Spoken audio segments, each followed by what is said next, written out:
आप सभी का एमके साहू क्लासेस में स्वागत है। ये एनसीईआरटी वन लाइनर का आपका छठा लेक्चर है, जो कि भौतिक विज्ञान के अंतर्गत हम लोग प्रकाशिकी के बारे में अध्ययन करेंगे। ऑप्टिस्ट इसमें वन लाइनर है। इससे पहले हमने 5 लेक्चर फिजिक्स के हो चुके हैं, जो कि प्लेलिस्ट बनी हुई है। जो लोग ना देखे हों, प्लेलिस्ट पे जा करके चैप्टर बाई चैप्टर और लेक्चर बाई लेक्चर देख सकते हैं। और ये आपका छठा लेक्चर है, और छठा लेक्चर का यानी छठे चैप्टर का नाम है आपका प्रकाशिकी। तो वीडियो को देर न करते हुए वीडियो को शुरू करते हैं दोस्तों। और ये आपको ये समझ लीजिए कि इससे पहले एनसीईआरटी वन लाइनर आपका Indian geography, Indian polity, world geography और पर्यावरण एवं पारिस्थितिकी ये कंप्लीट हो गया है। इसकी प्लेलिस्ट बनी हुई है चैनल पर जाकर, चाहें तो chapter by chapter, lecture by lecture आप वन लाइनर देख सकते हैं। वीडियो पर दोस्तों पहली बार हैं तो चैनल को लाइक, शेयर और सब्सक्राइब जरूर करें। शुरू करते हैं। पहला पॉइंट फास्ट विजन के साथ हम लोग पॉइंट वाइज देखते हैं। और इसमें जो है पहला पॉइंट ये कह रहा है कि प्रकाश जो तंतु है, ऑप्टिकल फाइबर जिसे कहते हैं, किस सिद्धांत पर कार्य करता है। वेरी इंपॉर्टेंट पॉइंट है दोस्तों। तो जो प्रकाश तंतु है ये कार्य करता है पूर्ण आंतरिक परावर्तन पर। यानी प्रकाश तंतु पूर्ण आंतरिक परावर्तन सिद्धांत पर कार्य करता है। सिद्धांत पूछ रहा है किस सिद्धांत पर कार्य करता है, तो पूर्ण आंतरिक परावर्तन के सिद्धांत पर कार्य करता है। अगला दोस्तों, मृग मरीचिका, कई बार विभिन्न एग्जामों में पूछा गया कि मृग मरीचिका ये किसका उदाहरण है। तो मृग मरीचिका जो है प्रकाश का पूर्ण आंतरिक परावर्तन का उदाहरण है दोस्तों। वेरी वेरी इंपॉर्टेंट पॉइंट है। नेक्स्ट पॉइंट कह रहा है कि प्रकाश तरंगों के वायु से कांच में जाने पर उनके कौन से गुण प्रभावित होते हैं। यानी जो प्रकाश की तरंगें हैं जब वायु से कांच में जाती हैं तो उसमें कौन से जो गुण होते हैं वो प्रभावित होते हैं। तो वो दोस्तों, एक तो तरंग दैर्ध्य और दूसरा वेग। तरंग दैर्ध्य और वेग ये दोनों प्रभावित होते हैं। नेक्स्ट पॉइंट कह रहा है कि जब प्रकाश एक माध्यम से दूसरे माध्यम में प्रवेश करता है तो उसकी जो आवृत्ति है वह क्या होती है, अपरिवर्तित रहती है। अपरिवर्तित का मतलब आवृत्ति में कोई भी परिवर्तन नहीं होता है। तो ये कब होता है, तो ये जब होता है जब प्रकाश जो है एक माध्यम से दूसरे माध्यम में प्रवेश करता है तो उनकी आवृत्ति जो होती है वो अपरिवर्तित रहती है। नेक्स्ट पॉइंट दोस्तों कह रहा है कि निर्वात में जो प्रकाश की गति पूछ रहा है कितनी होती है। तो निर्वात में प्रकाश की जो गति होती है 3 × 10⁸ मीटर प्रति सेकंड होती है। ध्यान रखिएगा, इंपॉर्टेंट पॉइंट है, कई बार ये पूछा गया है। तो निर्वात में जो प्रकाश की गति है वो 3.10⁸ मीटर प्रति सेकंड होती है। नेक्स्ट पॉइंट कह रहा है कि प्रकाश संश्लेषण की क्रिया में जो ऊर्जा का रूपांतरण है, ऊर्जा का रूपांतरण किस प्रकार होता है। ऊर्जा का जो रूपांतरण होता है वो प्रकाश ऊर्जा से रासायनिक ऊर्जा में परिवर्तन करने का होता है। यानी प्रकाश संश्लेषण क्रिया में जो ऊर्जा का रूपांतरण होता है वो प्रकाश ऊर्जा से रासायनिक ऊर्जा में परिवर्तन। अगला पॉइंट कह रहा है कि दाढ़ी बनाने के लिए किस दर्पण का प्रयोग किया जाता है। तो दाढ़ी बनाने के लिए दोस्तों अवतल दर्पण का प्रयोग किया जाता है। और अगला पॉइंट कह रहा है कि प्रकाश सजावट के लिए जो विसर्जन लैंप है, विसर्जन लैंप में किस गैस का प्रयोग किया जाता है। तो प्रकाश सजावट के लिए जो विसर्जन लैंप्स होते हैं उसमें नियॉन गैस का प्रयोग किया जाता है। कौन सी गैस, नियॉन गैस का प्रयोग किया जाता है। नेक्स्ट पॉइंट कह रहा है कि यानी लाल रंग की जो तरंगदैर्ध्य होती है वो सबसे अधिक होती है। ध्यान रखिएगा, लाल रंग की तरंगदैर्ध्य सबसे अधिक होती है। जबकि अगर बात करें बैगनी रंग की, तो बैगनी रंग की जो तरंगदैर्ध्य होती है वह सबसे कम होती है। सवाल ऐसे पूछ सकता है कि जो है लाल रंग की तरंगदैर्ध्य कैसी होती है, तो सबसे अधिक होती है। या ऐसे पूछ सकता है कि जो है किस तरंगदैर्ध्य में सबसे अधिक जो है लाल रंग, यानी किस तरंगदैर्ध्य में तरंगदैर्ध्य सबसे अधिक किसमें होता है, तो लाल रंग के प्रकाश में।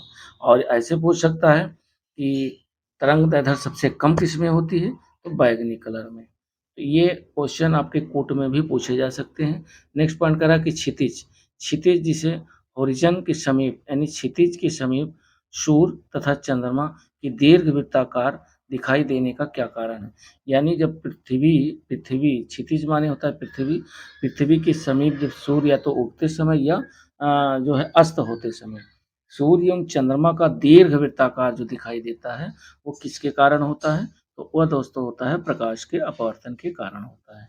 वेरी वेरी इंपॉर्टेंट पॉइंट है, ध्यान रखिएगा। नेक्स्ट पॉइंट कह रहा है कि वास्तविक सूर्योदय से कुछ समय पहले ही सूर्य क्यों दिखाई देता है?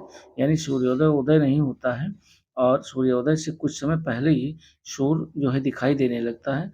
तो ये रीजन पूछ रहा है क्यों? तो ये होता है प्रकाश के अपवर्तन के कारण। ये भी प्रकाश के अपवर्तन के कारण ही सूर्योदय से पहले सूर्य दिखाई देने लगता है। और नेक्स्ट पॉइंट आपका है, नेक्स्ट पॉइंट कह रहा है कि खतरे खतरे के जो संकेत हैं, खतरे के संकेतों के लिए लाल प्रकाश का प्रयोग क्यों किया जाता है? तो खतरे के संकेत के लिए लाल रंग के प्रकाश का प्रयोग किया जाता है क्योंकि लाल जो प्रकाश है, वो लाल प्रकाश का जो प्रकीर्णन होता है वह सबसे कम होता है। यानी खतरे के संकेत के लिए लाल प्रकाश का प्रयोग किया जाता है क्योंकि लाल रंग का जो प्रकाश होता है वो प्रकीर्णन, लाल रंग के प्रकाश का प्रकीर्णन सबसे कम होता है। नेक्स्ट पॉइंट करा कि साबुन के पतले झाग में चमकदार रंग किस घटना के कारण दिखाई देते हैं? साबुन के पतले जो झाग होते हैं उसमें जो चमकदार रंग होता है वो बहुलित परावर्तन और व्यक्तीकरण के कारण जो है दिखाई देते हैं। तो साबुन के पतले झाग में चमकदार जो रंग होते हैं वो बहुलिक परावर्तन और व्यक्तीकरण के कारण दिखाई देते हैं। नेक्स्ट पॉइंट कह रहा है कि स्पष्ट दृष्टि की जो न्यूनतम सीमा है वह या न्यूनतम दूरी है वो कितनी होती है? तो वो दोस्तों 25 सेंटीमीटर होती है। कई बार ये विभिन्न एग्जामों में पूछा गया, ध्यान रखिएगा। और अगला पॉइंट कह रहा है कि दीर्घ तरंगों की अपेक्षा वायुमंडल द्वारा लघु तरंगें अधिक परिकीर्ण होती हैं। यानी दीर्घ तरंगों की अपेक्षा वायुमंडल द्वारा लघु तरंगें अधिक परिकीर्ण होती है, इसलिए जो आकाश का रंग नीला दिखाई देता है। अब सवाल पूछ सकता है कि आकाश का रंग नीला क्यों दिखाई देता है? क्योंकि दीर्घ तरंगों की अपेक्षा जो वायुमंडल द्वारा लघु तरंगें अधिक परिकीर्ण होती हैं और लघु तरंगें अधिक परिकीर्ण होने के कारण आकाश का रंग नीला दिखाई पड़ता है। ये भी पॉइंट पूछा गया है। अगला पॉइंट कह रहा है कि तंत्र प्रकाशिकीय संचार में संकेत किसके द्वारा प्रदान किया जाता है? तो तंत्र प्रकाशिकीय संचार में जो संकेत दिया जाता है वो प्रकाश तरंगों के द्वारा जो है प्रदान किया जाता है। अब हम लोग देखते हैं विभिन्न माध्यमों में प्रकाश की चाल मीटर प्रति सेकंड में देख लेते हैं, क्योंकि यहाँ से क्वेश्चन मैचिंग वाले कोट वाले क्वेश्चन बनते हैं। जैसे माध्यम दिया है, प्रकाश की चाल दिया है। निर्वात में प्रकाश की चाल 3.3 इंटू 10⁸ मीटर प्रति सेकंड है। कांच में निर्वात की चाल अगर देखा जाए, कांच में जो है देखा जाए तो 2 इंटू 10⁸ मीटर प्रति सेकंड होता है। और जल में इनका जो गमन है वो 2.25 इंटू 10⁸ मीटर प्रति सेकंड है। उसी तरीके से रॉक साल्ट की अगर बात करें, रॉक साल्ट में प्रकाश की चाल 1.96 इंटू 10⁸ मीटर प्रति सेकंड। वही तारपीन के तेल में प्रकाश की चाल अगर देखा जाए तो 2.04 इंटू 10⁸ मीटर प्रति सेकंड। नायलॉन में प्रकाश की चाल जो है 1.96 इंटू 10⁸ मीटर प्रति सेकंड। ये ध्यान रखिएगा, यहाँ से मैचिंग कोट वाले क्वेश्चन बन सकते हैं। नेक्स्ट पॉइंट कह रहा है कि परंपरागत कैमरे के किस भाग से आंखों के रेटिना की तुलना की जाती है? तो परंपरागत कैमरे के किस भाग पूछ रहा है? तो वो दोस्तों है फिल्म। यानी परंपरागत कैमरे के फिल्म भाग से आंखों के रेटिना की तुलना की जा सकती है। और अगला पॉइंट कह रहा है कि एंडोस्कोप जो है ये किस सिद्धांत पर कार्य करता है? वेरी वेरी इंपॉर्टेंट पॉइंट है, ध्यान रखिएगा। तो एंडोस्कोप जो है प्रकाश के पूर्ण आंतरिक परावर्तन के सिद्धांत पर कार्य करता है। नेक्स्ट पॉइंट कह रहा है कि प्रकाश विकिरणों की जो प्रकृति है वो कैसी होती है? तो प्रकाश विकिरणों की प्रकृति तरंग एवं कण दोनों के समान होती है। यानी तरंग रूप में भी होती है और कण रूप में भी होती है। नेक्स्ट पॉइंट कह रहा है कि किसी अपारदर्शी वस्तु का जो रंग है उस रंग के कारण होता है जिस रंग को वह परावर्तित करता है, जिस रंग को वह परावर्तित करता है। नेक्स्ट पॉइंट कह रहा है कि हीरा उच्च अपवर्तनांक के कारण चमकता है। यानी हीरा क्यों चमकता है? तो हीरा उच्च अपवर्तनांक के कारण चमकता है क्योंकि हीरे का अपवर्तनांक अधिक होता है, इसलिए तराशने पर इसकी चमक क्या होती है? बढ़ जाती है। तो ये पॉइंट ध्यान रखिएगा। और अगला पॉइंट हम लोग देखते हैं कि प्रकाश की गति किस माध्यम में सबसे कम होती है। कम यहाँ पूछ रहा है, ध्यान रखिएगा। तो प्रकाश की गति है जो सबसे कम होती है वो हीरे में होती है। प्रकाश की गति किस माध्यम में सबसे कम होती है, तो हीरे में यदि गमन करेगी तो सबसे कम होगा। नेक्स्ट पॉइंट कह रहा, अस्त होते समय सूर्य लाल रंग का क्यों दिखाई देता है। तो ये पॉइंट जो है वेरी वेरी इंपॉर्टेंट पॉइंट है, ध्यान रखिएगा। यानी अस्त होते समय जो सूर्य है वो लाल दिखाई देता है, क्योंकि प्रकाश के प्रकिरण के कारण अस्त होते समय सूर्य लाल रंग का दिखाई देता है। अगला पॉइंट कह रहा है कि एक इलेक्ट्रॉनिक पुंज है वो फास्फोरस कोटेड पर्दे पर फोकस करके प्रतिबिंबित को पर्दे पर प्रदर्शित करना क्या कहलाता है। तो ये कहलाता है रोस्टर स्कैन। इसे कहते हैं रोस्टर स्कैन। पूछा गया है पॉइंट, ध्यान रखिएगा। और ये खासकर आपके यूपीपी, आरओएआरओ और पीपीसीएस, लेखपाल सभी एग्जामों के लिए एनसीईआरटी बहुत ही महत्वपूर्ण है। अगला पॉइंट कह रहा है कि दूरदृष्टि दोष निवारण के लिए किस लेंस का प्रयोग किया जाता है। लेंस पूछ रहा है, तो दूरदृष्टि के लिए दोस्तों उत्तल लेंस का प्रयोग किया जाता है। और वहीं बात करें निकट दृष्टि दोष के लिए, तो निकट दृष्टि दोष के लिए अवतल लेंस का प्रयोग किया जाता है। दूरदृष्टि दोष क्या होता है, इसमें दूर की वस्तुएं स्पष्ट नहीं दिखाई देती हैं और निकट की वस्तुएं दिखाई देती हैं। अगला पॉइंट करा कि नीला, हरा एवं लाल 3 प्राथमिक रंग हैं। पूछ सकता है कि 3 प्राथमिक रंगों के नाम बताइए या प्राथमिक रंग कितने हैं।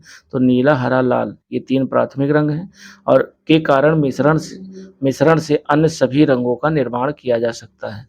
यानी 3 प्राथमिक रंग हैं, नीला, हरा, लाल, और इन 3 प्राथमिक रंगों से जो है कई विभिन्न रंग आप बना सकते हैं मिश्रण करने से। अगला पॉइंट कह रहा है कि वस्तु की त्रिविमीय यानी 3D प्रतिरूप, वस्तु के त्रिविमीय 3D प्रतिरूप को अंकित तथा पुनरावृत्त करने की जो तकनीक है उसको क्या कहा जाता है। तो उसको कहा जाता है दोस्तों होलोग्राफी। वस्तु के जो त्रिबिंबीय प्रतिरूप है वो अंकित एवं पुनरावृत्त करने के लिए जो तकनीक इस्तेमाल की जाती है वो होलोग्राफी है। नेक्स्ट पॉइंट कह रहा है कि प्रकाश का जो रंग होता है वो किससे निर्धारित होता है। तो प्रकाश का रंग उसके तरंग दैर्ध्य से निर्धारित होता है। नेक्स्ट पॉइंट कह रहा है कि पढ़ने में काम आने वाले दर्पण, यानी पढ़ने में काम आने वाले दर्पण में कौन सा लेंस प्रयुक्त होता है।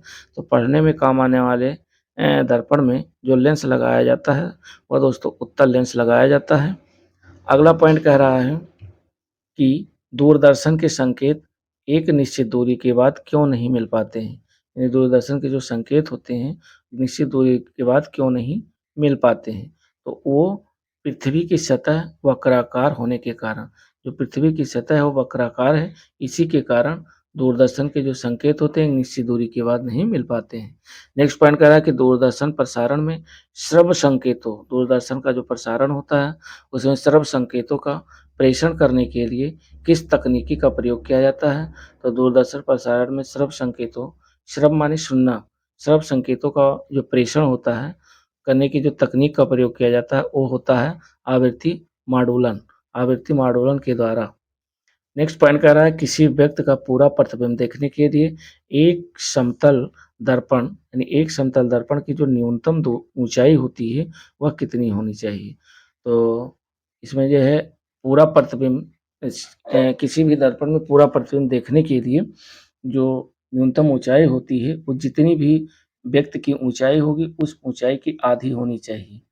जैसे सपोज दैट 5 फुट का एक कोई व्यक्ति है और 5 फुट का है और उसे अपना पूरा चेहरा शीशे में देखना है तो 2.5 फुट यानी 2.5 फुट का जो है आपका दर्पण होना चाहिए, तभी आप पूरा चेहरा फेस देख सकते हैं।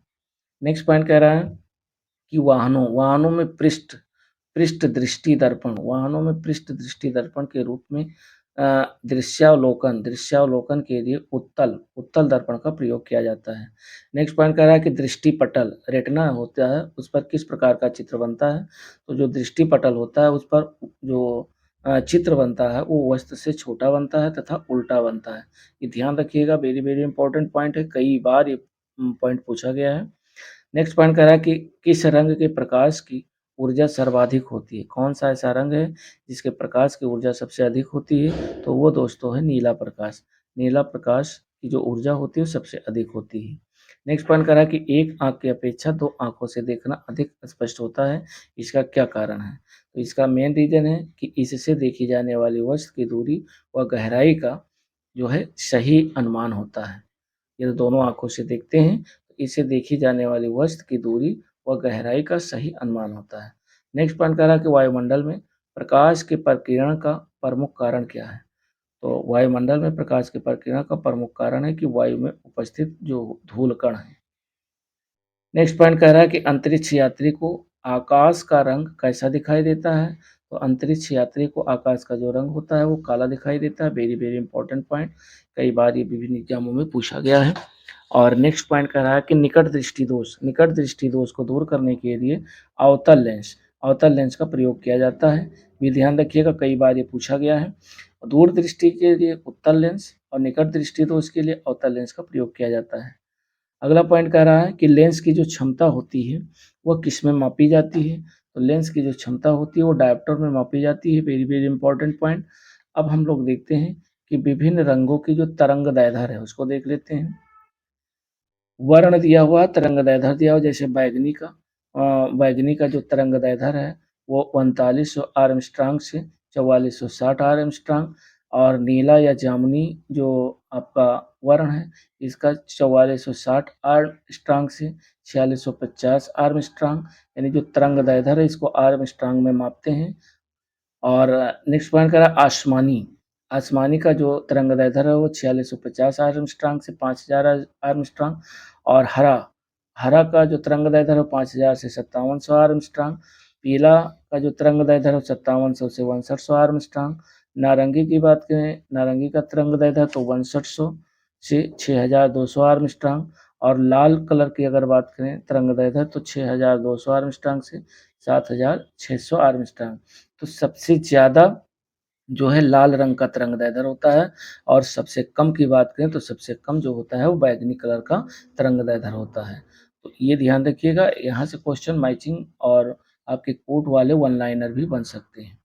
नेक्स्ट पॉइंट हम लोग देखते हैं, कह रहा है कि धूप के चश्मे की जो क्षमता होती है वो कितनी होती है? तो धूप के चश्मे की जो क्षमता होती है वह दोस्तों शून्य डायोप्टर होती है। अगला पॉइंट कह रहा है कि एक समतल दर्पण की जो वक्रता त्रिज्या है वह कितनी होती है? यानी एक समतल दर्पण की जो वक्रता त्रिज्या होती है वह कितनी होती है? तो वो अनंत होती है। अगला पॉइंट कह रहा है कि प्रसारी ब्रह्मांड की संकल्पना किस सिद्धांत पर आधारित है? तो प्रसारी ब्रह्मांड की जो संकल्पना है वह डॉप्लर प्रभाव के सिद्धांत पर आधारित है। अगला पॉइंट कह रहा है कि जल में वायु का जो बुलबुला है वह किस प्रकार के लेंस की तरह व्यवहार करता है? तो जल में वायु का बुलबुला जो है अवतल लेंस की तरह व्यवहार करता है। अगला पॉइंट कह रहा है कि खोज बत्ती में कौन सा दर्पण प्रयुक्त होता है? तो खोज बत्ती में अवतल दर्पण का प्रयोग किया जाता है। और अगला पॉइंट कह रहा है कि रमन प्रभाव का संबंध किस प्रकार के किरणों से है? तो रमन प्रभाव का जो संबंध है वह सभी पारदर्शी माध्यम के किरणों से है। अगला पॉइंट कह रहा है कि ध्वन के पुनरुत्पादन के लिए सीडी व ऑडियो प्लेयर में क्या प्रयुक्त होता है? तो वो प्रयुक्त होता है लेजर बीम। अगला पॉइंट कह रहा है कि जब दो समांतर समतल दर्पणों के मध्य कोई वस्तु रख दी जाती है, यानी दो समान समतल दर्पण ये रखे हुए हैं और इसके बीच जब कोई वस्तु रख दी जाती है तो उस पर क्या होता है, उस पर अनंत प्रतिबिंब बनेंगे। यानी इस पे जो भी प्रतिबिंब बनेंगे वो आपके अनंत प्रतिबिंब बनते हैं। अगला पॉइंट कह रहा है कि जब लाल, नीला तथा हरे प्रकाश का पुंज एक स्थान पर पड़ता है तो प्रकाश का जो रंग होता है वो कैसा प्रतीत होता है? तो वह दोस्तों सफ़ेद बनेगा। यानी लाल, नीला और हरा, ये तीनों रंग का प्रकाश जब एक पुंज का रूप धारण करेगा तो वह सफ़ेद कलर का प्रतीत होगा। अगला पॉइंट करा कि मानव आँख का जो दृश्य प्रकाश है किस तरंगदैर्ध्य के लिए सर्वाधिक सुग्राही होता है? तो वो दोस्तों होता है 5500 आर्मस्ट्रांग पर। अगला पॉइंट कह रहा है कि सूर्य के प्रकाश को पृथ्वी तक पहुंचने में कितना समय लगता है? वेरी वेरी इंपॉर्टेंट पॉइंट है, कई बार ये पूछा गया है। तो सूर्य के प्रकाश को पृथ्वी तक पहुंचने में लगभग 8.5 मिनट का समय लगता है। अगला पॉइंट कह रहा है कि जब प्रकाश किसी प्रिज्म से होकर गुजरता है तब अपवर्तन के पश्चात सूर्य का प्रकाश अपने विभिन्न वर्णों रंगों में विभाजित हो जाता है। इसे प्रकाश का वर्ण विक्षेपण कहते हैं तथा प्रकाश से प्राप्त विभिन्न रंगों का जो समूह है वो वर्ण क्रम या स्पेक्ट्रम कहलाता है।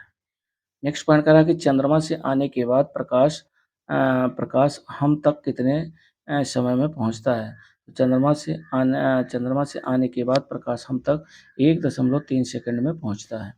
नेक्स्ट पॉइंट कह रहा है कि इंद्रधनुष के रंगों का जो सही अनुक्रम है वो आपको लगाना है कि सबसे पहले कौन सा कलर होगा, उसके बाद कौन सा कलर होगा। तो ये देख लेते हैं। सबसे पहले दोस्तों बैगनी, उसके बाद नीला, उसके बाद आसमानी, फिर हरा, फिर पीला, फिर नारंगी और फिर लाल। ये क्वेश्चन पूछा गया है कि इंद्रधनुष में कितने रंग होते हैं। 7 रंग होते हैं। और ये ऐसे भी पूछा गया है कि ये जो है विबग्योर विबग्योर करके भी पूछा गया है कि जैसे पूछ लिया कि विबग्योर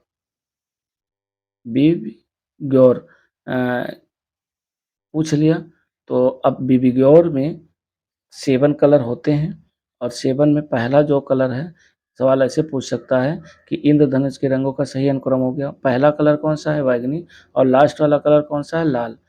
और लाल कलर की जो तरंगदैर्ध्य होती है सबसे अधिक होती है, बैगनी की सबसे कम होती है। अगला पॉइंट करें, इंद्रधनुष बनने के लिए वर्ण विक्षेपण, अपवर्तन एवं पूर्ण आंतरिक प्रवर्तन आदि भौतिक परिघटनाएं उत्तरदायी हैं इंद्रधनुष बनने के लिए। ये नहीं, ये इतनी घटनाएं होने के बाद आपका इंद्रधनुष बनेगा। और नेक्स्ट पॉइंट कह रहा है कि सूर्य से आने वाली प्रकाश किरणों को किस दर्पण की सहायता से बिंदु पर केंद्रित किया जा सकता है। तो सूर्य से आने वाली प्रकाश किरणों को जो है अवतल दर्पण की सहायता से बिंदु पर केंद्रित किया जा सकता है। नेक्स्ट पॉइंट कह रहा है कि पूर्ण सूर्य ग्रहण बहुत इंपॉर्टेंट है, वेरी वेरी इंपॉर्टेंट। कह रहा पूर्ण सूर्य ग्रहण के समय सूर्य को नंगी आंखों से देखने से आंख को क्षति पहुंचती है। रेटिना के जलने के लिए सूर्य कौन सी जो है सूर्य की कौन सी किरणें उत्तरदायी हैं। तो वो दोस्तों पैराबैंगनी किरणें उत्तरदायी हैं।